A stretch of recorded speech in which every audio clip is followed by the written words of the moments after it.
కొనసాగుతున్న మా జీవితాల్లో దేవుని బిడ్డన నా భార్య ఇంకా పూజ చేసుకుంటాను. నేనైతే ప్రార్థన చేసుకుంటాను. మాకు పైన డాబా పైన గది ఉండేది, కింద ఇల్లండి మాది.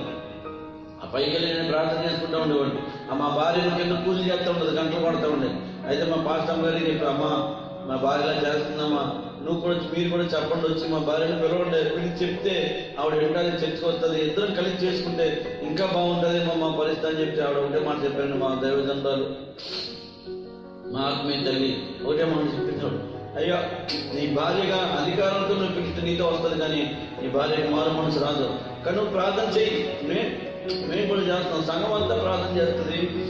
దేవుడు ఆ హృదయాన్ని తెలుస్తాడు. ఖచ్చితంగా నీతో మాట్లాడిన దేవుడు నీ భార్యతో కూడా ఖచ్చితంగా మాట్లాడతాడు.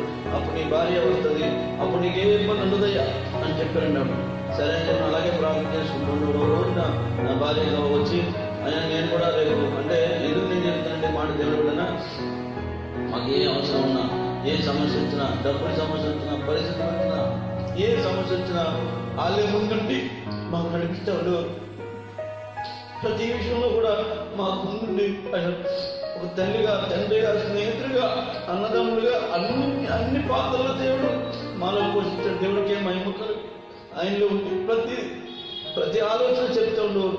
ప్రతిదీ చేసిన ప్రతి విషయంలోనే ధనం సాయం కావాలన్నా, మనుషుల సాయం కావాలన్నా, ఏ సాయం కావాలన్నా వాళ్ళే చేస్తూ ఉండరు. మాకు ఇచ్చిన ఆత్మీయ తల్లిదండ్రులు దేవుడికి మహిమ కలుగును గాక. ఇవన్నీ చూసిందండి నా భార్య. ఇవన్నీ చూసి అయ్యా ఏంటి యేసుక్రీస్తు ప్రభులు వారు ఆయన ఉన్నాడని నువ్వు వెళ్ళి ప్రార్థన చేస్తున్నావు, అన్ని బాగానే ఉంది. ఆ బిడ్డలో దేవుడు నమ్ముకున్న బిడ్డల్లో ఇంత గొప్ప ప్రేమ ఉంటుందా? యేసుక్రీస్తును అనుసరిస్తున్న బిడ్డల్లో ఇంత ప్రేమ ఉంటుందా? ప్రేమ కలిగి ఉంటారా? నీకు బంధువులు ఉన్నారు, స్నేహితులు ఉన్నారు, అన్నదమ్ములు ఉన్నారు, అందరూ ఉన్నారు. ఎవరు కూడా నీకు ఈ భయంకరమైన పరిస్థితుల్లో సాయం చేయలేదు. ఎవరో సాయం చేయడానికి ముందుకు రాలేదు. వాళ్ళే ముందుకు వచ్చి ఇంత సాయం చేస్తారు. ఒక్కసారి నేను ఆ బిడ్డను చూడాలి, మీరు నన్ను చర్చికి తీసుకెళ్ళండి, దేవుడికి మహిమ కలుగును గాక. ఆ రోజు అలాగని చెప్పి అన్న వెంటనే అయితే వెళ్ళి చర్చికి వెళ్తాం కదా, రేపు పొద్దున మా అమ్మతోని అక్కలకు చెప్పేసి వస్తానని వెళ్ళిందండి. వెళ్ళి చెప్పడానికి వెళ్తే మా అమ్మగారు అన్నారంట. మా అమ్మగారు ఆ రోజు ఏం చెప్పారంటే తనతో, నీకేమైనా బుద్ధి లేదా? ఆడేదో బైబిల్ పట్టి చర్చిలో అయ్యారు తిరుగుతున్నాడు, వాటితో పాటు నువ్వు తిరిగామనుకో నీ వెనకాల ఉన్నది ఇద్దరు పిల్లలు, వాళ్ళ పిల్లలకు సంగతి చెప్పిన ఆలోచించావా? ఇంట్లో దేవుడు పెట్టేవాళ్ళు కూడా ఎవరు ఉంటారు, నువ్వు కూడా వెళ్ళిపోతే చర్చికి అని చెప్పి క్యాల్కులేసిందంట. వస్తే దారిలో మా అక్కయ్య గారు ఉంటారు, ఆవిడ అక్కగారి ఇంటికి వెళ్ళిందంట. మా పిన్ని గారు అమ్మాయి ఉంటుంది, నేను అక్కగారి ఇంటికి వెళ్ళిందండి. అక్కడికి వెళ్తే అక్కడ ఆవిడేం చెప్పిందంటే, ఇలా నేను రేపు నుంచి చర్చికి వెళ్దాం అనుకుంటున్నాను వదినా అని చెప్తే, నీకేం బుద్ధి లేదా? చర్చికి వెళ్తానంటున్నావు, చర్చికి వెళ్తే ఆడపిల్లలు పెళ్ళిళ్ళు అవ్వదు తెలుసా నీకు? అసలే నీకు ఇద్దరు ఆడపిల్లలు ఉన్నారు, ఏమనుకుంటున్నావు అసలు? నువ్వు వెళ్ళి తన ఇంటికి వెళ్ళు అని నేను వచ్చి మాట్లాడతానని చెప్పాను. సరే అని చెప్పి ఏడ్చుకుంటూ ఇంటికి వచ్చి ఏడ్చుకుని పడుకుంది. నేను బయటకు వెళ్ళి బయట పని చూసుకుని ఇంటికి వచ్చేటప్పటికి మంచం మీద కొడుకుని ఏడుస్తుంది. ఎందుకు ఏడుస్తున్నావు అంటే, ఇలా అమ్మమ్మ దగ్గరికి వెళ్ళి నేను చెప్పాను, ఆవిడేమో ఇలాగన్నది, వదిన గారి దగ్గరికి వెళ్ళి చెప్తే ఆవిడ ఇలాగందే, నేను ఇప్పుడు రాలేనండి అన్నది. వాళ్ళ మాట కాదని నేను రాలేనండి చర్చకాను. అయితే నేను ఒకటే మాట చెప్పాను, ఇగో దేవుడు అనేవాడు నాతో మాట్లాడాడని చెప్పాను. నాతో మాట్లాడిన దేవుడు నీతో కూడా మాట్లాడతాడు, రా నాతో నేను తీసుకెళ్తాను చర్చికి రేపు బుధురా, వాళ్ళు మాట్లాడి పక్కన పెట్టు అని చెప్పినప్పుడు నా భార్య నా మాట అంగీకరించి నాతో కూడా వచ్చిందండి. వచ్చిన తిన్నా కూర్చోలా, వచ్చి ప్రార్థన చేసుకుని పాస్టర్ గారు మా ఆత్మీయ తల్లి గారు పక్కన కూర్చొని ప్రార్థన చేసుకున్నాను. ప్రార్థన అయిపోయింది, ఆరాధన అయిపోయింది, ఆరాధన వాక్యం అయిపోయింది. వాక్యం అయిన తర్వాత సాక్ష్యాలు చెప్పడం మొదలుపెట్టారు. సాక్ష్యాలు చెప్తున్నప్పుడు అనేక మంది సంఘంలో నిలబడి సాక్ష్యం చెప్పాడు. దేవుడు నాకు ఇంత గొప్ప కార్యం చేశాడు, దేవుడు ఈ రోజు మా కుటుంబాన్ని ఎంత ఆశ్చర్యకార్యం చేశాడు, ఇలా చేసి మమ్మల్ని ఆశీర్వదించాడని చెప్పి సాక్ష్యాలు చెప్తుంటారు కదా. ఈ సాక్ష్యాలన్నీ విన్నాను. వినేసి ఇంటికి వచ్చి ఏమంటే ఆయనతో మాట్లాడాను, వాళ్ళతో మాట్లాడాలంటున్నది, వీళ్ళతో మాట్లాడాలంటే అందరితో మాట్లాడిన దేవుడు నాతో కూడా మాట్లాడతానంటారా అని అడిగింది. మాట్లాడతారు ఖచ్చితంగా అన్న. అయితే మళ్ళీ ఆదివారం వచ్చింది, మేము ఇద్దరం కలిసి సంఘానికి వెళ్ళాం, చర్చికి వెళ్ళిపోయాం. పిల్లల్ని తీసుకుని చర్చికి వెళ్ళిపోయిన తర్వాత మోకరించుకుని అనుకుందంట, నువ్వు వాళ్ళందరితో మాట్లాడు, నువ్వు జీవముగల దేవుడు అయితే, నువ్వు నిజంగా మాట్లాడే దేవుడు అయితే, నా హృదయంలో ఉన్న మాట నువ్వు మాట్లాడు అని చెప్పి నా భార్య అనుకుందండి. అనుకుని ప్రార్థన చేసుకుని దేవుడు బిడ్డ ఆరాధన జరిగింది. ఆరాధన అయిపోయిన తర్వాత అక్కడ సంఘంలో వెంగళమ్మ గారు ఒక పెద్ద ఆవిడ ఉండేదండి. పరిశుద్ధరాలుగా జీవిస్తున్నటువంటి కుటుంబం ఆవిడ మీద దేవుని యొక్క ఆత్మ వచ్చి, పేరు కూడా అప్పుడు తెలియదు, నా భార్య పేరు కానీ నా పిల్లల పేరు కానీ సంఘంలో ఎవరికి తెలియదు. అయినప్పటికీ పేరు పెట్టి పిలిచి, నీ బిడ్డల పరిస్థితి గురించి నువ్వు ఆలోచిస్తావు, నీ బిడ్డల్ని ఉన్నతమైన స్థితిలో ఉంచుతానని చెప్పి 12 సంవత్సరాల క్రితం దేవుడు మాట్లాడి దేవుడు బిడ్డరా మాతో ఆ రోజున ఆ మాటను పట్టుకుని ఇంటికి ఏడుస్తూ ఇంటికి వచ్చాం. దేవుడు ఎంత గొప్పవాడండి, నిజంగా గొప్ప దేవుడు అండి. ఇన్ని పూజలు చేసాం, ఇన్ని యాత్రలు వెళ్ళాం, ఇన్ని స్థలాలకు వెళ్ళాం, ఇన్ని కొండలు ఎక్కాం. ఎక్కడా కూడా ఎవరితో మనం ఎవరిని మొరపెట్టుకున్నా, ఎన్ని పరిస్థితుల్లో ఉన్నా ఎవరి దేవుడు కూడా మనతో మాట్లాడలేదు. అవునండి, నిజమైన దేవుడు ఈయనే. నిజంగానే నేను అనుకున్నా నా మనసులోని, నా పిల్లల పరిస్థితి ఏంటి, మా అమ్మమ్మ గారు ఇలా చెప్పింది, మా వదిన గారు ఇలా చెప్పారు, నా పిల్లల పరిస్థితి ఏంటి అని అడిగితే ఆ రోజు చెప్పాడు ఆయన ఉన్నతమైన స్థితిలో ఉంచుతానని చెప్పాడు కదా. ఆ ఉన్నతమైన స్థితిలో ఉంచుతాడు దేవుడు ఖచ్చితంగా. నేను కూడా నమ్ముతున్నానండి, నేను కూడా వస్తాను, నేను కూడా బాధ్యతలు తీసుకున్నానండి, నేను కూడా ఆయనే కలుస్తాను. ఆయన మాట విని ఆయన వాక్యం ప్రకారంగా మన జీవితాన్ని కొనసాగించుకుందామని అని చెప్పి నా భార్య కూడా అంగీకరించిన తర్వాత, రక్షించబడిన తర్వాత నాకు ఏదో చేయాలని దేవుని కొరకు చేయాలని ఆశ. ఇంత గొప్ప జీవితాన్ని ఇచ్చాడు కదా దేవుడు. అలాంటి బంధకాల నుంచి విడిపించడం వల్లనే ఆయనకి ఏదైనా చేయాలి, ఆయన చేసిన ఈ గొప్ప కార్యాన్ని అనేక మందికి సాక్ష్యం చెప్పాలని ఆశతో అనేక ప్రాంతాలు పరిగెడతా ఉండేవాడిని, అనేక దగ్గరికి వెళ్తా ఉండేవాడిని దేవుడు బిడ్డ. అలాంటి సమయంలో పరిశుద్ధాత్మ దేవుడు ఒక దర్శనం ఇచ్చాడు. ఆ దర్శనం ద్వారా మేము ఒరిస్సా ప్రాంతానికి రావడం జరిగింది. అక్కడ ఒరిస్సా ప్రాంతానికి ఇచ్చిన దానికి కూడా ఒక ప్రవక్త అయిన దైవజన దేవుడిని మళ్ళీ నాకు కూర్చాడు. ముందు ఆయన చెప్పాడు కదా, నీ కొరకు నువ్వు ఎక్కడికి వెళ్ళినా నీ కొరకు ఒక దైవజనుడిని ఏర్పాటు చేస్తాడు దేవుడు. ఆయన మాట ప్రకారం నువ్వు వెళ్తే అద్భుతాలు నీ జీవితంలో చూస్తావయ్యా అని చెప్పాడు. మొట్టమొదటి నాకు బాప్తిజం ఇచ్చిన రోజు దేవుడు బిడ్డన. అలాగే నా జీవితం కొనసాగిస్తున్నప్పుడు ఎవరో చిన్నవాడని ఆయన కురవాడైనప్పటికీ ఆయన దేవుడు మాకు జతపరిచి ఇద్దరం కలిసి ఒరిస్సా వెళ్ళడానికి దేవుడు కృపను చూపించాడు. ఒరిస్సాలో చక్కటి మందిరం ఏర్పాటు చేసుకుని సేవా ప్రారంభించి చేస్తుండగా ఇంకా ఏదైనా చేయాలి అనేక రాష్ట్రాలకు వెళ్ళాలి, అనేక ప్రాంతాలకు వెళ్ళి మనకి యేసుక్రీస్తు ప్రభు అంటే తెలియని ప్రాంతానికి వెళ్ళి దేవుని యొక్క సువార్త చెప్పాలయ్యా. నా జీవితంలో దేవుడు చేసిన ఆశ్చర్య కార్యాన్ని నేను వాళ్ళకి చెప్పాలనే ఆశ కలిగి ఉండేవాడిని. దేవుడు మా అందరికన్నా పెద్దవాడి ఆవిడ కుమారుడు ఉన్నారు, వాళ్ళకి తోడుకోళ్ళు గారు ఉన్నారు. అంటే నేను చేసుకున్న అమ్మాయి ఆమెను చేసుకున్నాను. వాళ్ళకి తోడుకోళ్ళు గారు, వాళ్ళ అమ్మగారికి తోడుకోళ్ళు గారు ఉన్నారు. దేవుని బిడ్డగా మా అక్క నన్ను పిలిచి ఒక రోజున అడిగింది, అయ్యా నీకు 2 ఆడపిల్లలు ఉన్నారు కదా బాబు, నీకు ఇప్పుడు పిల్లలకి పెళ్లి చేయాలన్న పెద్దలు అయిపోయారు, పిల్లలిద్దరూ పెళ్లి చేయాలి కదా, వాళ్ళు పెళ్లి చేయాలంటే నీ దగ్గర డబ్బు కూడా లేదు. అలాగే కాబట్టి నువ్వు పలానా వాళ్ళకి ఒక అమ్మాయిని ఇచ్చి నువ్వు పెళ్లి చేసే అన్నది మా అక్క. అయితే అప్పటికే దేవుని బిడ్డన నేను ఎప్పుడైతే రక్షించబడ్డానో, నా భార్య వల్ల ఎప్పుడైతే రక్షించబడారో అప్పటి నుంచి దేవుని సన్నిధిలో నేను ప్రార్థన ఏదైనా చెప్పాలి, ప్రభు గురించి నేను చెప్పాలి అని చెప్పి ఆలోచన వచ్చినప్పుడు నాకు ఒకటే దేవుడు ఆలోచన చేసేవాడు, ఇగో ముందు నీ కుటుంబాన్ని అంతటి నువ్వు రక్షించుకో, నువ్వు కుటుంబాన్ని రక్షించుకో. ఫస్ట్ నీ కుటుంబం అంతా రక్షించబడిన తర్వాత ఈ మేలు దేవుడు నీ కుటుంబం రక్షించబడినప్పుడు ఈ మేలు చేసేట్టు చెప్పాలంటే నీ కుటుంబంలో అందరూ రక్షించబడాలి అని చెప్పి పదే ప్రేరణ వస్తూ ఉన్నప్పుడు నేను ప్రార్థన చేశాను. అయ్యా నా బిడ్డలందరికీ రక్షణ ఇవ్వండి, నా బిడ్డలందరికీ రక్షణ ప్రభావ, నా కుటుంబం అంతా రక్షణ కుటుంబంగా మారిపోవాలి, మేమందరూ రక్షించబడాలి. ఇదిగో దేవుడు చేసిన గొప్ప కార్యాన్ని బట్టి నా కుటుంబాన్ని అంతటినీ ఆ నిత్య నరకాగ్ని దేవుడు తప్పించాడు, నిన్ను కూడా తప్పిస్తాడు, మీ కుటుంబాన్ని కూడా తప్పిస్తాడని చెప్పడానికి ఒక మంచి ఆధారం ఉంటుందని, తెలివి వస్తుందని, మార్గం వస్తుందని దేవుడు ఆలోచన కలిగేసాడు. దేవుడు బిడ్డ మొట్టమొదటిసారి ఆయన నాకు చెప్పినప్పుడు నీకు ఆలోచన చెప్పి మంచి మార్గం నడిపించేవాడుగా ఆయన ఉంటాడని చెప్పిన మాట నా జీవితంలో యథార్థమైన దేవుడు బిడ్డ. నేను ప్రార్థన చేయగా 3 సంవత్సరాలు ప్రార్థన చేసిన తర్వాత ఒక రోజు దైవజనురాలకి మా సేవకులు ఆత్మీయ తల్లిదండ్రులు కూడా చిన్నపిల్లలకి రక్షణ ఇవ్వకూడదండి, చిన్నపిల్లలకి రక్షణ ఇవ్వకూడదయ్యా, వాళ్ళ మనసు ఒక రకాలుగా ఉంటాయి, దేవుడి సన్నిధిలో రక్షణ తీసుకున్న తర్వాత మనం చాలా ఖచ్చితంగా ఉండాలి, నిలబడి ఉండాలి, పిల్లలు కదా వాళ్ళకి తెలియదు ఉండరు కరెక్ట్గా, కాబట్టి వద్దు 2 సంవత్సరాలు ప్రార్థన చేయి అప్పుడు ఇద్దాం ఉంటాడు. కాదండి నాకు తెలియదండి, ఆ పిల్లలు కూడా ఇచ్చేయాలండి అంటూనే ఉంటాడు, అలాగే ఏడుస్తూ ఉన్నాడు. ఎప్పుడు కూడా దేవుడి సన్నిధిలో ఆ పిల్లలు రక్షించబడాలని ఏడుస్తూనే ఉండేవాడు దేవుని బిడ్డలా. అలాంటి సమయంలో ఒక రోజున ఆరాధన జరుగుతున్నప్పుడు దేవుని నా ఆత్మీయ తల్లిగారు అయినటువంటి రాహేలమ్మ గారికి దేవుని దర్శనం చూపించాడు. ఆ దర్శనంలో ఆవిడ పేరు మా బాబు పేరు పెద్ద బాబు పేరు ప్రసన్నాన్ని కొట్టేసి సంగీతాన్ని రాసి దేవుడికి మహిమకలు ఎంత ప్రణాళిక కలిగి ఉన్నాడో, ఆయన పాదాల దగ్గరికి వచ్చిన వారి పట్ల దేవుడు ఎంత ప్రణాళిక కలిగి ఉన్నాడో, ఆయన జీవగల దేవుడు అని చెప్పి రుజువుపరిచిన దేవుడికి మహిమ కలుగుడు కాక. వెంటనే ఆత్మ తల్లి గారు లేచి సాక్ష్యం చెప్పారు, దేవుడు ఆరాధనగా చూపించాడు. బర్నబా గారు అడుగుతున్నారు కదా, ఆ పిల్లలకి ఆ పాప కూడా రక్షణ ఇచ్చేద్దాం అని చెప్పి దేవుడు అడిగాడు. దేవుడికి మహిమ కలుగుగాక. నా ఉద్దేశం ఏంటంటే, నాకు దేవుడు 2005 సంవత్సరం నవంబర్ నెల 25వ తారీఖున రక్షణ పొందుకున్నాను నేను, నా భార్యను. అలాగే అదే తారీఖున నా బిడ్డలు కూడా రక్షణ పొందుకోవాలి.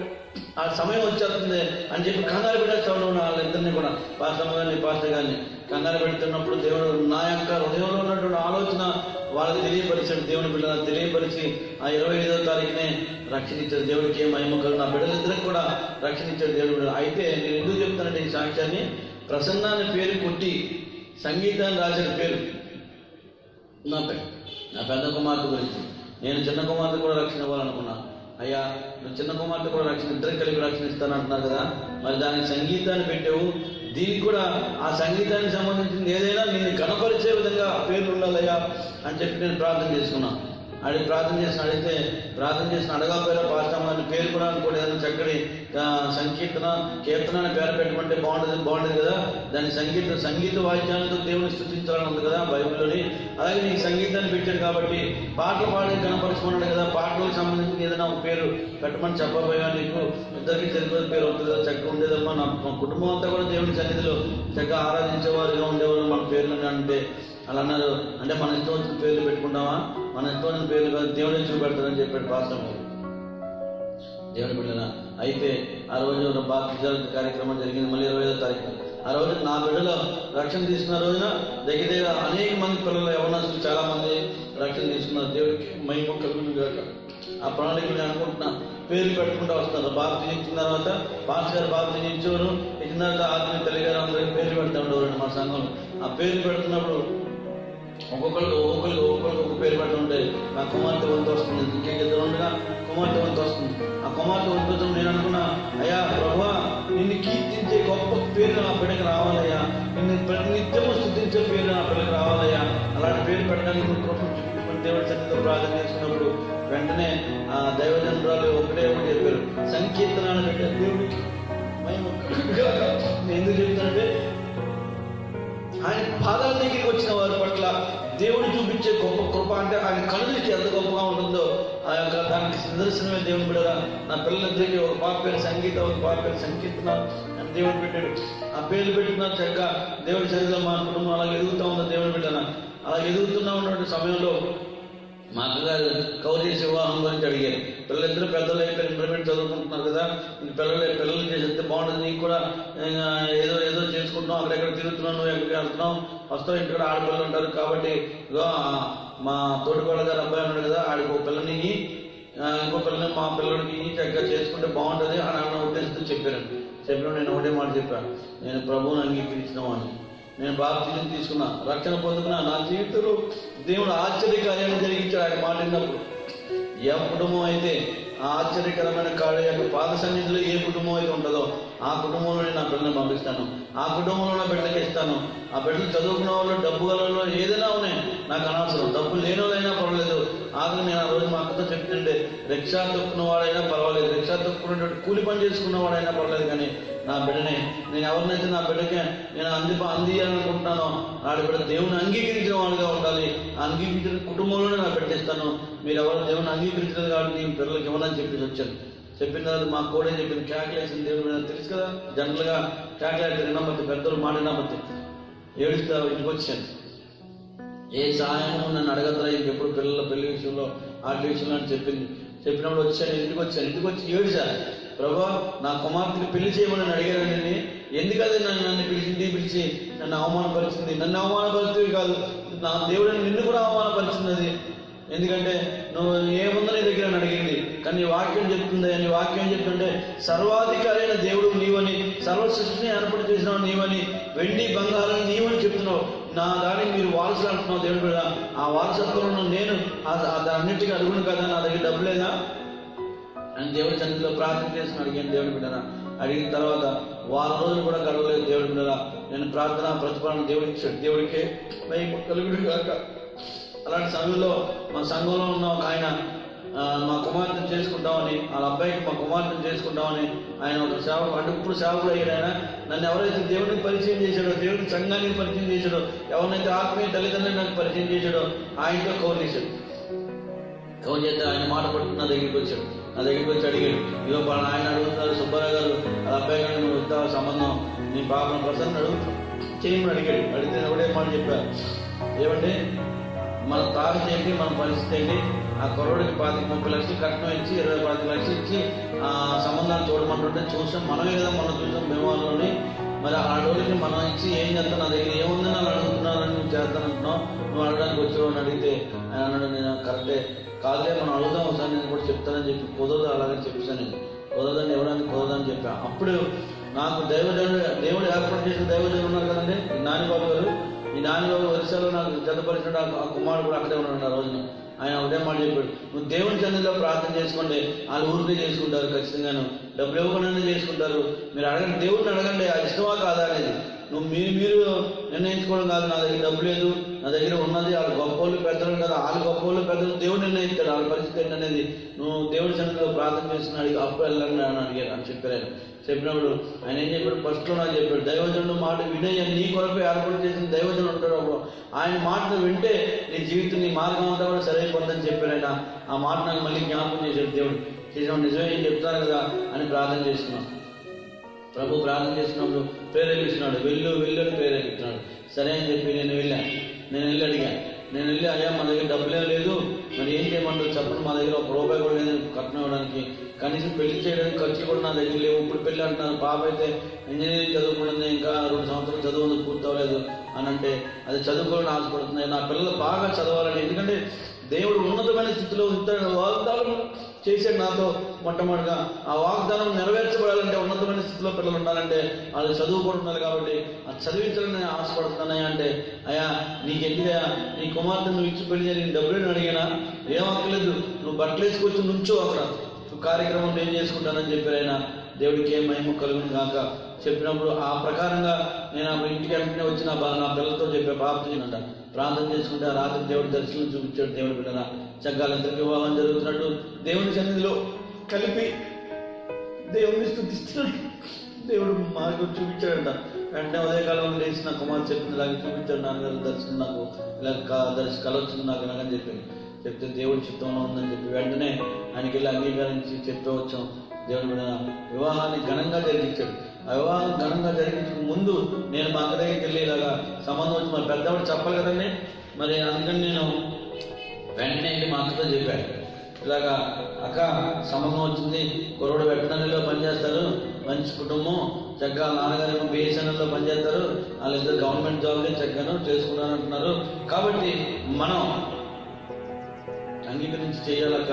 మరి ఏంటన్నా నీ ఉద్దేశం అంటే, నీ ఇష్టం నీ దేవుడు అంటున్నావు, అదన్నా విధానం ఆయన ఎలా చెప్తే అలా చేసుకుని ఇష్టం, మేము ఎలా చేయాలనుకుంటే అలా చేసుకోమని చెప్తున్నాను. సరే అని చెప్పి నేను దేవుడి సన్నిధిలో మోకరించి ప్రార్థన చేసుకుంటే దేవుడి స్వరం నాతో మాట్లాడుతూ ఉంటుంది. మీ ఇంటికి వెళ్ళేటప్పుడు మీకు కావాల్సినవి కూడా సంతోషపడతాయి వెళ్ళమని దేవుడు. నేను అక్క చెప్పాను, అక్క అంగీకరించింది, అన్నయ్య చెప్పాను, అన్నయ్య అంగీకరించాడు, నాకు అంగీకారం, సంఘానికి అంగీకారం, మరి చెయ్యాలి. ఇంకా వాళ్ళు ఒప్పుకున్న దగ్గర నిశ్చితార్థం చేసుకోవాలి, నిశ్చితార్థానికి డబ్బులు కావాలి, వివాహానికి డబ్బులు కావాలి, ఎక్కడి నుంచి వస్తే నా దగ్గర డబ్బులు లేవు. దేవుడి సన్నిధిలో కన్నీటితో ప్రార్థన చేసి అక్కడే చేశాను, మా అక్కగారి ఇక్కడే చేశాను. నేను చేసి నేను నిజంగా నాకు ఆ స్వరం ఆ మాట విన్నప్పుడు నాకు ఎందుకనో హాయిగా అనిపించింది, నమ్మాలనిపించింది ఆ మాటనే. దేవుడు ఇన్ని రకాలుగా నా జీవితంలో కార్యం చేస్తున్నాడు, ఏదో చేస్తాడు, అద్భుతం గ్యారంటీ చేస్తాడు. ఎందుకంటే ఆయన ఆశ్చర్యకాడు అద్భుతాలు చేసే దేవుడు అని రాయబడింది దేవుడి గ్రంథంలో, యెషయా గ్రంథంలో. దేవుడి మీద ఆ మాట నాకు జ్ఞాపకం వచ్చింది. ఆయన అద్భుతాలు చేస్తాడు, ఆశ్చర్యకార్యం ఏదో ఆశ్చర్యకార్యం చేస్తాడు, అది ఏర్పాటు చేస్తాడు. నేను నమ్మకంతో వెళ్ళిపోయి నేను ఇంటికి వెళ్ళి కూర్చున్నాను. నాకు మెసేజ్ వచ్చింది ఫోన్కి. వెంటనే నా మెసేజ్ ఏంటంటే వస్తే నా బ్యాంక్ అకౌంట్లో 1,00,000 రూపాయలు. దేవుడికి మహిమ కలుగును కాక. నా బ్యాంక్ అకౌంట్లో 1,00,000 రూపాయలు ఉన్నాయి. ఎవరేసారు డబ్బులు, ఎవరేసారని తెలియదు నాకు చూసుకోవడం కూడా తెలియదు నాకు. నేను ఎప్పుడే బ్యాంక్కి వెళ్ళి వెంటనే చూశాను. ఆ మన్నాడు పొద్దున్న వెళ్ళి బ్యాంక్కి వెళ్ళి ఎవరేసారో డబ్బులు అని చెప్పి అకౌంట్లో ఉన్నాయి. నిజమా కాదు నాకే నమ్మకం కావట్లేదు. 1,00,000 రూపాయలు నాకు వేసేవాడు ఎవడున్నాడు? నేను చిదిగిపోయి అప్పుల పాలు అయిపోయి ఉన్నవాడు నాకు ఎవడిస్తాడండి? ఎవరెవరు కదా, ఎవరైతే బ్యాంక్ అకౌంట్లో ఎవడేసాడని చెప్పి నేను అకౌంట్ బ్యాంక్కి వెళ్ళి తీసుకెళ్ళి బ్యాంక్ అకౌంట్ చూస్తే ఎవరో చంద్రశేఖర్ అంటే డబ్బులు వేసారు పూనా నుంచి అని చెప్పారు. ఎవరో కదా చంద్రశేఖర్, మా అక్కల అబ్బాయి, చిన్న అబ్బాయి. 1,00,000 రూపాయలు బ్యాంక్ వేసాడు దేవుడు బిడ్డరా.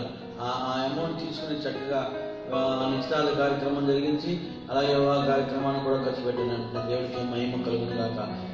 పెళ్లి యేసు ప్రభువుని నమ్ముకుంటే పెళ్లిళ్ళు జరగవను అని చెప్పినటువంటి వాళ్ళిద్దరి ముందు వారి కళ్ళ ముందే దేవుడు నా కుమార్తె కంటే పెద్దవాళ్ళు ఎంతో మంది ఉన్నారు, వాళ్ళందరి పెళ్లి కూడా వాళ్ళ పెళ్లి చేయలేకపోయారు. డబ్బుండి చదువుండి ఉద్యోగాలను కూడా వాళ్ళ పిల్లల పెళ్లి అవ్వలేదు. కానీ ఏమీ లేకపోయినా నా కుమార్తెకి నా దేవుడు, నా జీవం వల్ల దేవుడు, నా సజీవమైన వాడు, యుగ యుగములకు సజీవమైన దేవుడు అని చెప్పిన మాట వాగ్దానం నెరవేర్చేవాడుగా ఉండే దేవుడు బిడ్డరా నా కుమార్తె వివాహాన్ని ఘనంగా జరిగించాడు. దేవుడికి మేము కలిగినాక ఎటువంటి ఏ విషయంలో కూడా మేము తొట్టపడకుండా దేవుడు అన్ని కార్యక్రమాల్లో మా ముందుకు నడిపించాడు. ఆయన సజీవుడని మరొకసారి మా విషయంలో దేవుడు చూపించాడు. దేవుడు అందుకని సజీవ సాక్ష్యాన్ని ముందు చూస్తాను.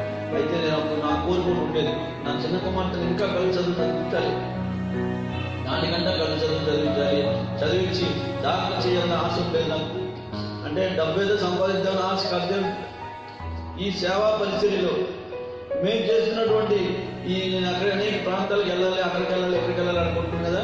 అక్కడ ప్రాంతాల్లో అనేక మంది అనారోగ్యాలతో బాధపడుతూ స్థితిగతులు అంటే వారి స్థాయికి సరిపోకుండా ఉన్నటువంటి అనారోగ్యాలతో బాధపడుతున్నారు.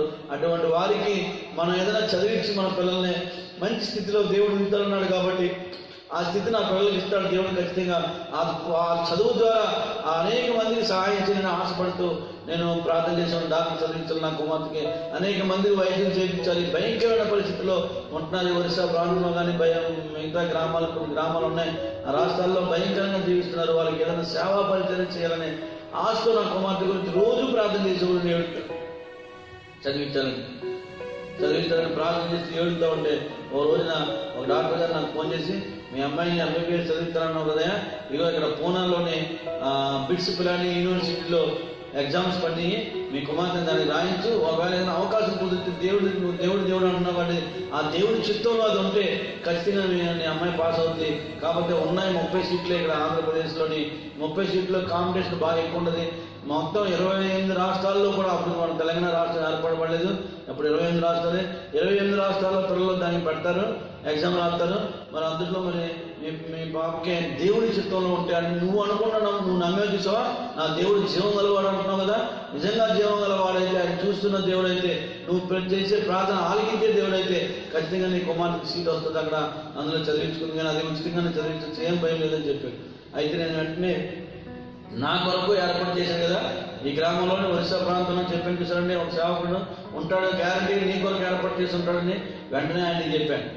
ఏమంటే ఇలా ప్రార్థన చేయండి నా కుమార్తె గురించి పరీక్ష రాయాలి అని చెప్పినప్పుడు ఆయన ప్రార్థన చేసి వెంటనే ఒక మాట చెప్పారు నాతో, మీ కుమార్తెకి సీట్ ఇచ్చాడండి దేవుడు, చదువుకుంటుంది, వైద్యం చేస్తుంది ఖచ్చితంగా, మీరేం భయపడద్దు, నీ దగ్గర డబ్బులు లేవని కూడా ఆలోచించద్దు, అది కూడా దేవుడే సమకూరుస్తాడు చదువుకోవడానికి అని చెప్పి ఆ రోజు దేవుడు వెళ్ళాం. వెంటనే నేను మా పాపతో పరీక్ష రాయించాను. పరీక్ష రాయించింది, అది రాసింది, పరీక్ష చక్కగా రాసింది, అందులో పాస్ అయింది. దేవుడికి మహిమ కలుగును గాక. పాపం తీసుకుని హైదరాబాద్ వెళ్ళా, LV Prasad university, LV Prasad hospital ఉంది కదండి తెలుసా మీకు, భువనేశ్వర్లో కూడా ఉంది అన్నమాట. ఎల్వి ప్రసాద్ ఇన్స్టిట్యూట్ ఒరిస్సాలో, అదే అక్కడ కూడా ఉంది దేవుడి బిడ్డ హెడ్ ఆఫీస్ అక్కడే హైదరాబాద్. ఆ సంస్థ ద్వారా ఆ కార్యక్రమాలను వాళ్ళు నిర్వహిస్తున్నారు. బిట్స్ యూనివర్సిటీ పూనా నుంచి వాళ్ళు రాజస్థాన్లో యూనివర్సిటీ అనుకుంటుంది, రాజస్థాన్ యూనివర్సిటీ నుంచి ఆంధ్రప్రదేశ్ 30 సీట్లు, అలాగే మళ్ళీ 30 సీట్లు తమిళనాడుకి, 30 సీట్లు రాజస్థాన్లో ఉంటాయి. మనం మొత్తం 90 సీట్లు. దాని కాంపిటీషన్ త్రూ అవుట్ ఇండియా 28 రాష్ట్రాల నుంచి కూడా పరీక్షలు రాస్తారు పిల్లలు దేవుడి మీద. అందులో నా కుమార్తెని ఆయన పాస్ చేశారు. దేవుడికి మహిమ కలుగుగాక. పాస్ అయింది, ఇంటర్వ్యూకి వెళ్ళాం.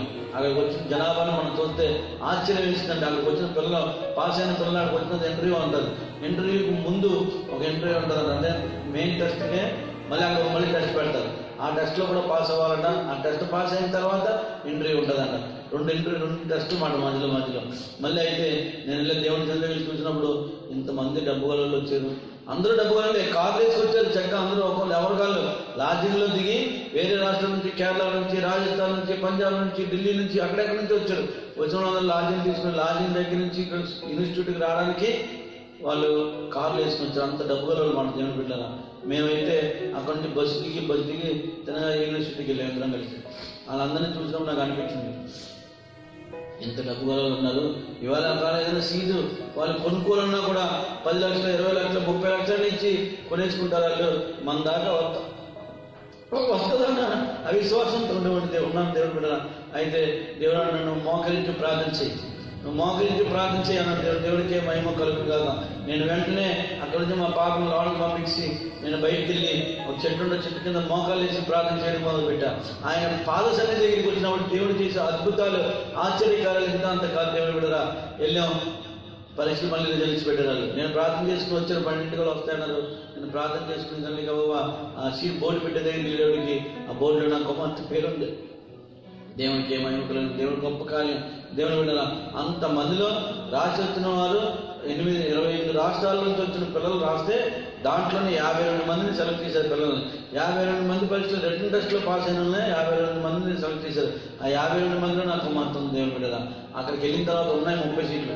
ఈ 52 మందిలో మళ్ళీ ఇంటర్వ్యూకి వెళ్తారంట, ఇంటర్వ్యూలో మళ్ళీ సెలెక్ట్ అవ్వాలంట అని చెప్పారు.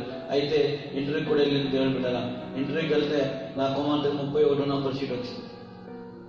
అక్కడ ఉన్నాయి 30 సీట్లు. కళ్ళ డాక్టర్ కింద చదువుకోవడానికి ఉచితంగా ఉంటున్నప్పుడు ఎవరన్నా వదులుకుంటారా? ఎవరు వదులుకోరు. దేవుడు అప్పుడు మళ్ళీ ప్రార్థన చేశాం మోకరించి. ప్రభా నువ్వు ఇలా చెప్పావు, నువ్వు వెళ్ళి ప్రార్థన చేయ మోకాలన్నా, నువ్వు చెప్పిన వెంటనే నేను మోకాలు వేసి ప్రార్థన చేశాను. నీ పాల సన్నిధికి వచ్చి అడిగా, నా పాల సన్నిధికి వచ్చిన అడిగిన వాళ్ళు, నా తట్టు తిరిగిన వాళ్ళు నేను చూస్తానన్నావు, నడిపిస్తానన్నావు, మార్గాలు చెప్తానన్నావు, అన్నం చేస్తానని చెప్పు. వాగ్దానం నెరవేర్చి దేవుడిని రాయబడిన పరిస్థితి కాలంలో నీ మాటను ఆలకించి మరొకసారి నీ పాల సన్నిధిలో ప్రార్థన చేస్తున్నాయా. వాళ్ళందరూ డబ్బు కలిగిన పిల్లలు, వాళ్ళకి నువ్వు ఇచ్చినా ఇవ్వకపోయినా వాళ్ళకి అవసరం లేదు. ఈ సీట్ రావాలి, ఇంకో సీట్ కొనుక్కుంటారు, ఇంకో దగ్గరికి వెళ్ళి ఇంకోసారి చదువుకుంటారు. దేవుడు కానీ నా కుమార్తె పరిస్థితి అది కాదు, నా పరిస్థితి అది కాదు. నేను నీ పాదాలు పట్టుకునే ఉంటున్నా, నీ పాదాల్లోనే ఉంటున్నాను, నీ పాదాలు పట్టుకుని నడుచుకుంటున్నాను. దేవుడు నీ వాక్యాన్ని ఆధారంగా నడుచుకుంటున్నాను. ముందు రోజు నా సేవకులతో ఏదైతే మాట్లాడో ఆ మాట ప్రకారం నేను నడుచుకుంటే వెళ్తాను. నా కుమార్తెకి సీట్ కావాలి ఖచ్చితంగా. నువ్వు ఈ ప్రభావం నువ్వు ఏం చేస్తావో నాకు తెలియదు. ఆశ్చర్యకార్యం రాయబడి ఉంది కదా పరిశుద్ధ గ్రంథంలో, ఆశ్చర్యకార్యాలు చేసేవారు నీవు అని రాయబడి ఉంది. కాబట్టి నీ మాటను నేను మళ్ళీ ప్రార్థన చేస్తున్నా, నా కుమార్తెకి సీట్ కావాలయ్యా అని చెప్పి ప్రార్థన చేశాను. ఏడ్చుకుంటా నా కుమార్తెను తీసుకుని నేను హైదరాబాద్ వెళ్ళిపోయాం. అప్పుడు మాకు ఏలూరులో శుక్రవారం ప్రార్థన జరుగుతూ ఉండేది. ప్రతి నెల మొదటి శుక్రవారం నాడు ఇక్కడ నుంచి ఒరిస్సా నుంచి పాస్ గారు మా ఇంటి దగ్గరికి వచ్చి ప్రార్థన జరుగుతూ ఉండేది. ఇక్కడ ప్రార్థన చేసినప్పుడు దేవుడు చెప్పిన ప్రకారం మేము ప్రార్థన పెట్టాం. ప్రార్థన జరుగుతూ ఉండేది. ఆ రోజు ప్రార్థన జరుగుతున్నప్పుడు నేను చెప్పాను, పాస్ గారండి ఇలా 31వ నంబర్లో వచ్చిందండి, మీరు ప్రార్థన చేయండి. ఈ రోజున ఇక్కడ ప్రార్థన చేస్తే దేవుడు కార్యం చేస్తాడు. దేవుడు నా కొరకే మిమ్మల్ని ఏర్పాటు చేసిన దేవుడు చెప్పాడు మాతోని, నీ కొరకు దైవజనాన్ని ఏర్పాటు చేస్తాడు, నాకు ఇష్టమైన వాళ్ళని మీకు సేవకులుగా నియమిస్తానని దేవుడు చెప్పాడు కదా అయ్యా. మరి మీరు ప్రార్థన చేయండి, నా ఇష్టం ఇది, నా ఉద్దేశం ఇది, నా కుమార్తె కొరకు మీరు ప్రార్థన చేయమన్నప్పుడు ఆయన ఒకటే మాట చెప్పారు, మీ కుమార్తె సీట్ దేవుడు ఇచ్చేసాడండి. ఇప్పుడు కాదు, ఎప్పుడూ ఇచ్చేసాడు, ఏర్పాటు చేసాడు. మీ కుమార్తె చదువుకుంటుంది, మీకు ఇంకా ఎందుకు అవిశ్వాసం, మీరేం భయపడక్కర్లేదు, వాళ్ళే ఇస్తారండి, వాళ్ళే వస్తారు, వాళ్ళే వచ్చి ఇస్తారు మీకు సీట్ గ్యారెంటీగా అని చెప్పారు. అయితే నా విశ్వాసంతో ప్రార్థన చేసుకుంటుండగా, ఆ రోజు ప్రార్థన జరుగుతుండగా విశ్వాసంతో ప్రార్థన చేసుకుంటున్నాను. దేవుని బిడ్డ హైదరాబాద్ ఫోన్ వచ్చింది, యూనివర్సిటీ నుంచి ఫోన్ వచ్చింది, మీ కుమార్తె సెలెక్ట్ అయిందండి, ఫీజు కట్టండి, హాస్టల్ ఫీజు కట్టుకుని ముందు 40,000 హాస్పిటల్ ఫీజు కట్టాలి అని చెప్పి ఫోన్ చేశారు. నా దగ్గర ₹1 లేదని 1 గంటకల్లా కట్టమన్నారు, 4 గంటకల్లా కట్టమన్నారు. కట్టి అది మెయిల్లో పెట్టమన్నాడు. ఆ నెంబర్ అది డీటీ నెంబర్ అది మెయిల్లో పెట్టమన్నారు. దేవుని బిడ్డరా అయితే నా దగ్గర డబ్బులు లేవు. నేను వెంటనే ప్రార్థన జరుగుతుండగా నేను వచ్చి పాస్ గారు చెప్పి ఇలా వచ్చింది అంటున్నారండి, ప్రార్థన చేయండి, డబ్బులు లేవు సమకూర్చబడాలంటే. దేవుడు మీ అమ్మాయిని చేర్పించి చదువుకుంటుంది అని చెప్పాడు నాతో. ఒకటే చెప్పాడు ఆయన, మీ అమ్మాయి ఆ కళ్ళకు సంబంధించిన డాక్టర్ చదువుకుంటుంది మీ అమ్మాయి నాతో దేవుడు చెప్పాడు. మీరు మార్గం డబ్బులు అయ్యే వస్తాయండి, ఎక్కడి నుంచో కూడా వస్తాయి, మీకు ఎందుకు కంగారు ఎందుకు, 4 గంటల సమయం ఉందా, 4 గంటలు దేవుడికి ఏం అక్కర్లేదు, కొన్ని రేపు పాటలు దేవుడు చేస్తాడు కార్యాన్ని అని చెప్పారు. దేవుడు బిడ్డగా ఆ మాటను నమ్మి విశ్వసించినప్పుడు దేవుడు అద్భుత కార్యం. నా సహోదరు దగ్గరికి వెళ్ళి నేను వెంటనే ప్రార్థన అయిపోయిన వెంటనే భాస్కర్ కింద కూర్చోమని నేను నా సహోదరు దగ్గరికి వెళ్ళా గబోబా. ఎందుకంటే సహోదరుడు ఇవాళ 10 లక్షలు కావాలన్నా 20 లక్షలు కావాలన్నా సహాయం చేయగల కెపాసిటీ ఉన్నవాడు దేవుని బిడ్డరా. వెళ్ళాను, అక్కడికి వెళ్ళి ఆయనకి చెప్పాను లాగా, అసలు మీ అమ్మాయిని చదివించిన డబ్బు ఎంత అవుతుందో తెలుసా అని అడిగాడు ఆయన. ఎంత అవుతామో నాకు తెలియదని అంటే, ఎంత అవుతుంది, ₹1,00,000 ఖర్చు అవుద్ది, డబ్బులు కడతానికి హాస్టల్ ఫీజు కట్టుకోవడానికి డబ్బులు లేవు కానీ దేవుడికి మహిమ కలుగుతున్నాక. ఆ అన్నయ్య గారు అలాగన్నాను దేవుని బిడ్డరా. అన్నయ్య గారు అలాగంటే బాధపడ్డాను, ఏంటి ఇలాగన్నాను అన్నయ్య గారు అని బాధపడి నేను అక్కడే కొంచెం ప్రార్థన చేసుకున్నాను. ప్రభావ ఏంటి ప్రభావ మా మార్గాలు తెరవు. నీ కుమార్తె చెప్పే కదా నువ్వు చదువుకుంటున్నావు అంట అని చెప్పి నేను ప్రార్థన చేసుకుంటాను. దేవుని బిడ్డ ఇంటిగా ఫోన్ వచ్చింది, అర్జెంట్గా రమ్మా. ఏంటి అర్జెంట్గా రమ్మన్నారని చెప్పి నేను ఆయన ఇంటికి వెళ్తే గవ్వబోయేటప్పటికి ఒక సహోదరి, సంఘానికి వస్తున్న సహోదరి దేవుని బిడ్డ 70,000 రూపాయలు అప్పటికప్పుడు తీసుకొచ్చి సంఘంలో ఇచ్చింది. దేవుడి సేవకు ఇచ్చింది. ఆ సేవకు ద్వారా దేవుడు నాకు కబు చెప్పాడు. నేను ఎందుకు చెప్తున్నానంటే నాకు ఇష్టమైన వాళ్ళని నేను మీకు కాపులుగా నియమిస్తున్నానని చెప్పాడు. మనకి ఇష్టమైన వాళ్ళని కాదు దేవుడు, దేవుడికి ఇష్టమైన వారిని నీకు నాకు కాపులుగా నియమిస్తాడని రాయబడింది బైబిల్ గ్రంథంలో.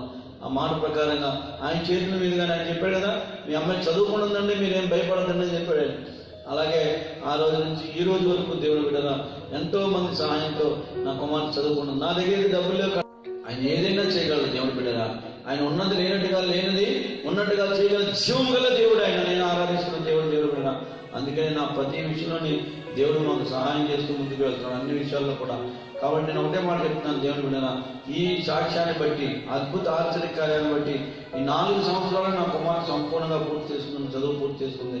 ఇంకో సంవత్సరం అయితే బయటకు వచ్చేస్తుంది. చక్కగా నా కుమార్తె ద్వారా అనేక ప్రాంతాల్లో కళ్ళు కనబడకుండా బాధపడుతున్న బిడ్డలు ఎంతమంది అయితే ఉన్నారో అంతమందికి ఉచితమైన సహాయం చేయాలని నేను ఆశపడుతున్నాను. దాని కొరకు కూడా నేను ప్రార్థన చేస్తున్నాను దేవుని బిడ్డరా. ఆ సమయంలోనే దేవుడు అద్భుత ఆశ్చర్యకరంగా ప్రతి విషయాన్ని నా జీవితంలో నడిపించుకుంటూ వెళ్తున్నాడు. ఈ కుమార్తె రోజు చదువుకున్నదంటే కేవలం దేవుని యొక్క కృప. ఆ రోజు చెప్పాడు దేవుడు 12 సంవత్సరాల క్రితం నీ బిడ్డలు ఉన్నతమైన స్థితిలో ఉంచాలని చెప్పాడు. దేవుడు బిడ్డరా, దేవుడికి మహిమ కలుగుగాక. ఆ దేవాది దేవుడు ఆ 12 సంవత్సరాల క్రితం ఇచ్చినటువంటి వాగ్దానం నా జీవితంలో ఈరోజు నెరవేర్చబడింది ఖచ్చితంగా. ఎందుకో చెప్తాను తెలుసా అండి, ఉన్నతమైన స్థితిలో ఉందంటే ఏంటో అనుకున్నాను నేను. ఈ రోజున ఒక కుమార్తె ఇంజనీరింగ్ చదువుకుందండి, ఒక కుమార్తె డాక్టర్ చదువుకుంటుంది. ఏమీ లేనటువంటి రోడ్డు మీద నిలబడినట్టు నా కుటుంబం దేవుని బిడ్డ. ఆ రోజు ఇల్లు అమ్మేసి, ఇల్లు దేనికి అమ్మేసి దేవుని యొక్క మాట కొరకే అమ్మేశాను. దేవుని యొక్క వాగ్దానము నీ బిడ్డను ఉన్నతమైన స్థితిలో ఉంటాను, నీ ఇల్లు ఇచ్చి అన్నాడు. అంతే దేవుడు ఎవరికి ఇచ్చారని ఉన్నాడు అంటే వెంటనే ఎవరికి ఇచ్చిన తర్వాత ఆ రోజు నుంచి దేవుడు ఈ రోజు వరకు కూడా నన్ను అడుక్కునే వాళ్ళగా వాళ్ళ దగ్గర ఏళ్ళ దగ్గర చేసి అర్పించేదాకా ఉంచలేదు. దేవుని బిడ్డగా ఉన్నతమైన స్థితిలో ఉంచాడు. ఆ వాగ్దానం నెరవేర్చబడింది. అలాగే నేను చెప్తాను, ఆ జీవమైన దేవుని యొక్క పాదాల దగ్గరికి వస్తే ఎవరైనా ఉన్నతమైన స్థితిలో ఉంటారు దేవుని బిడ్డరా. ఆశ్చర్యకరుడు, ఆయన అద్భుతాలు చేసే దేవుడుగా ఉంటాడు దేవుని బిడ్డ. నీ జీవితంలో, నా జీవితంలో అలాగే ఎన్నో అద్భుతాలు చేసుకుంటూ వస్తున్నాడు. అయితే దేవుని బిడ్డరా, అద్భుతకారుడు, ఆశ్చర్యకారుడు, సర్వోన్నతమైన దేవుడు ఆయన ఒకటే దేవుని బిడ్డ. ఆయన పాదాల దగ్గరికి వచ్చినప్పుడు అద్భుతాలను పక్షాన ఆయన చేసుకుంటూ వెళ్తాడు. అలాగే ఇంకా ఎన్నో అద్భుతాలు దేవుని బిడ్డ. ఈ సాక్ష్యం చెప్పాలంటే ఎన్ని దినాలు చెప్పినా నా జీవితంలో సరిపోతే దేవుని బిడ్డ. ఇంకా ఇంకా ఇంకా ఏదో చేయాలని ఆశపడుతున్నాను దేవుని బిడ్డ. దేవుని కొరకు ఏదైనా చేయాలని ఆశపడుతున్నప్పుడు దేవుడు చక్కటి సంఘాన్ని ఏర్పాటు చేశాడు. అదే దైవజనం ద్వారా ఒరిస్సా దైవజనం నన్ను చెప్పిన కదా నానిబాబు గారు, ఆయన ద్వారా దేవుడు మేము ప్రార్థన చేసుకుంటే ఓ రోజున అక్కడ ఆరాధన క్రమాన్ని ఏర్పాటు చేయమన్నాడు. ఆరాధన క్రమాన్ని ఏర్పాటు చేసిన దేవుని బిడ్డ. అక్కడ ఆరాధన చేస్తుంటే పలానా దగ్గరికి వెళ్ళి పెట్టమన్నాడు. అక్కడ ఆరాధన చేసుకున్నాం. పలానా రాష్ట్రానికి వెళ్ళమన్నాడు. పలానా రాష్ట్రానికి వెళ్ళిన దేవుని బిడ్డ. అలాగే 4 చోట్ల ఆరాధన క్రమాన్ని ఏర్పాటు చేసుకోవడానికి దేవుడు ఎంతో కృపణించి ఆయన సేవా జీవితాన్ని జీవితంలో వాడుకుంటున్నాడు. అనేక మందికి దేవుని బిడ్డ ఆ మినిస్ట్రీ ఒకటి, ఆ సేవకుల మినిస్ట్రీ ఏర్పాటు చేశారు. ఆ మినిస్ట్రీలో నుంచి పని చేసుకుంటూ వెళ్తున్నప్పుడు ఆ మినిస్ట్రీని ఎలాగైతే దేవుడు అభివృద్ధి పరుచుకుంటూ వస్తున్నాడో ఆ మినిస్ట్రీతో పాటుగా నన్ను కూడా దేవుడు అంతా అభివృద్ధి పరుస్తున్నాడు. దేవుని బిడ్డ, దేవుడికి మహిమ కలుగును గాక. మా సేవా జీవితంలో అనేక మంది సేవకుల్ని సువార్తను అభిషేకించడం జరిగింది. అనేక మంది సేవకులుగా అభిషేకించి కూడా ఇప్పుడు బయటికి పంపించాం దేవుని బిడ్డరా. ఇంకా ఇంకా ఇంకా దేవుని కొరకు ఏదైనా చేయాలని ఆశ దేవుని బిడ్డరా. మనం ఏం చేయగలుగుతాం? మనం చేయగలిగిన దాంట్లో ఎంతో కొంత దేవుని కొరకు చేస్తే దేవుడు మనం ఆశీర్వదిస్తాడనడానికి ఈ సజీవమైన సాక్ష్యం దేవుని బిడ్డరా. ఆయన పాదాల దగ్గరికి వస్తే సజీవమైన సాక్ష్యం. ఆయన పాదాల దగ్గరికి వస్తే చాలా మంది అంటూ ఉంటారు, నువ్వు కూడా మతంలో కలిసిపోయేవాడిని. మతంలో కలిసిపోవడం కాదు దేవుని బిడ్డరా.